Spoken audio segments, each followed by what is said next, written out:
সন্তানের পড়াশোনায় মনোযোগ বাড়ানোর 6টি কার্যকর উপায়। প্রতিদিনের রুটিন গড়ে তুলুন। নিয়মিত একটি নির্দিষ্ট সময়ে পড়তে বসার অভ্যাস করুন। সময়মতো পড়লে শিশুর মধ্যে শৃঙ্খলা ও মনোযোগ তৈরি হয়। পড়ার উপযোগী পরিবেশ তৈরি করুন। টিভি, মোবাইল, খেলনা যা মনোযোগ নষ্ট করে তা দূরে রাখুন। শান্ত, পরিষ্কার ও আলাদা পড়ার জায়গা মনোযোগ বাড়াতে সাহায্য করে। বড় বিষয় ছোট করে ভাগ করুন। একসাথে সব পড়তে না দিয়ে ছোট ছোট অংশে ভাগ করুন। লক্ষ্য ছোট হলে শিশুর চাপ কমে এবং আগ্রহ বাড়ে।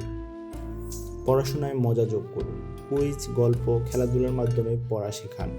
মজার মাধ্যমে শেখা হলে শিশু শেখার প্রতি আগ্রহী হয়।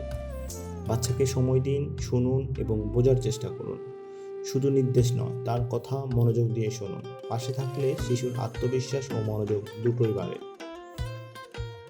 স্ক্রিন টাইম নিয়ন্ত্রণ করুন। মোবাইল, ট্যাব ব্যবহারে সময়সীমা নির্ধারণ করুন। কম স্ক্রিন টাইম, বেশি মনোযোগ ও ভালো ঘুম। ছোট ছোট এই পরিবর্তনগুলোই সন্তানের পড়াশোনায় বড় প্রভাব ফেলতে পারে। ভালোবাসায় গড়ে উঠুক সোনামণির ভবিষ্যৎ।